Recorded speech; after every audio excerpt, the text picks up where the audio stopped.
Պարոն Սարգսյան, ձեր կարծիքով սա արդյոք կվերածվի լայնածավալ պատերազմի, ընդհանուր տարածաշրջանում ինչ իրավիճակ է, արդյոք թևակողում ենք լայնածավալ պատերազմի փուլ։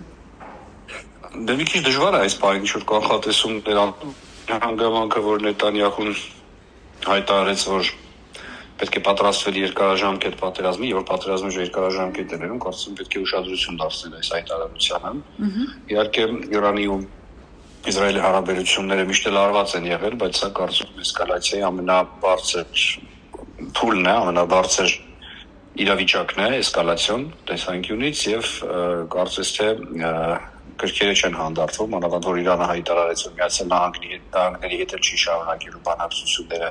միջուկային ծրագրի շուրջ, սա իհարկե շատ բանի մասին է խոսում։ Համենայն դեպս կրկերը դեռևս ոչ թե չեն հանդարտվել, այլ նոր են կարծես ի հայտ գալիս եւ պետք է սպասենք տեսնենք թե ինչ հետևանքներ սա կարող է ունենալ նաեւ տարածաշրջանային տեսանկյունից։ Գիտենք որ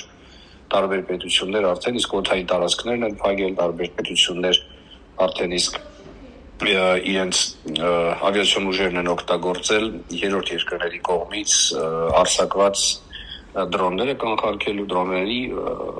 հարձակումները կանխարգելելու վերաբերել, այսինքն բավականին լարված իրավիճակ է ոչ միայն Իրանում, Իսրայելում, այլ նաև ամբողջ տարածաշրջանում եւ կարծում եմ սա ընդհանուր լարվածության ֆոն, որ կար վերջին 1 տարվա ընթացքում, իհարկե շատ ավելի ցնցուն եւ զգայուն է դարձնում իրավիճակը։ Թրամփը հայտարարեց, որ ինքը նախապես իմացել է Իսրայելի հարձակման մասին եւ ԱՄՆ պետքարտուղարությունից էլ հայտնում են, որ մենք որևէ աջակցություն չենք ցուցաբերել Իսրայելը, այսինքն միայնակ եւ ինքնուրույն այդպես որոշել է հարձակվի, չկա ԱՄՆ-ի աջակցություն այս բայդրությամբ։ Կարծում եմ անկեղծ է Ամերիկայի Միացյալ Նահանգները իրենք այս հարձակման որովհետև հակառակ պարագայում իհարկե կասեին, որ իրենք են օգնել Իսրայելին, բայց այստեղ չէ, կարծես Իսրայելը պարզապես տեղեկացրել է Միացյալ Նահանգներին, որ նման քայլի է գնում, որպեսզի Իրանը չունենա միջուկային զենք։ Ես կարծում եմ, որ Միացյալ Նահանգները անկեղծորեն ասում են, որ իրենք ներգրավվածություն չեն ունեցել եւ բացի բայց հայտարարում են իրենց ներգրավվածության բացակայության մասին ամենաբարձր մակարդակով եւ պետքարտուղարի մակարդակով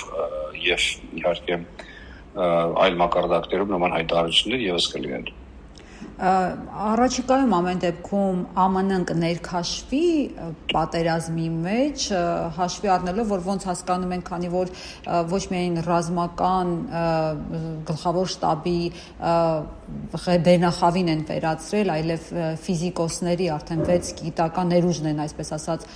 վերացրել, այսինքն խորհրդային։ Դե սա նորություն չէ, այդ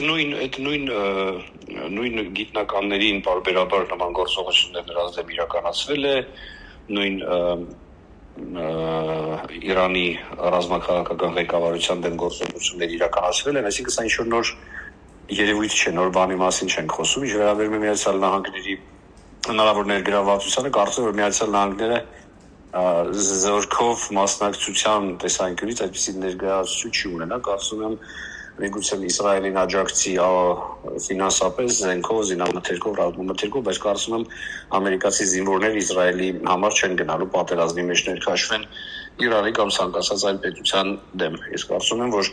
Միացյալ Նահանգները ամեն ինչ կանի, որպեսզի ներգրավվածություն, այս տեսակի ներգրավվածություն չունենա։